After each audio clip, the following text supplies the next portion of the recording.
महसूल मंत्री चंद्रशेखर बावनकुळे यांनी खळबळजनक विधान केलंय। कार्यकर्त्यांचे मोबाईल सर्व्हेलन्सवर टाकलेत, तसंच भंडाऱ्यातील सर्व व्हॉट्सअप ग्रुपही सर्व्हेलन्सवर टाकलेत, असं वक्तव्य बावनकुळे यांनी केलंय। तर एक चुकीचं बटन पुढची 5 वर्ष सत्यानाश करणार असल्याचा इशाराही त्यांनी दिलाय। तिकीट न मिळाल्याच्या रागामध्ये आपण खडा तमाशा उभा करतो, मात्र आता कार्यकर्त्यांनी बंडखोरी केली तर नेत्यांची दारं बंद होतील, असा स्पष्टपणे इशाराच बावनकुळे यांनी दिलाय। एक चुकीचे बटन पुढचे 5 वर्ष भंडारा शहराला सत्यानाश केल्याशिवाय राहणार नाही। या भंडारा शहराला उद्ध्वस्त केल्याशिवाय राहणार नाही।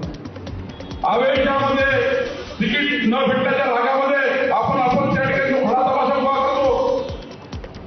पण एक चुकीचं मत तुम्ही केलेली एक बंडखोरी ही पक्षाला किती नुकसान करेल, एक नगरपालिकेने कमी जास्त होणार नाही। पण देवेंद्र फडणवीस सरकारचा, मोदी सरकारच्या योजनेचा पट्ट्यामोड झाला।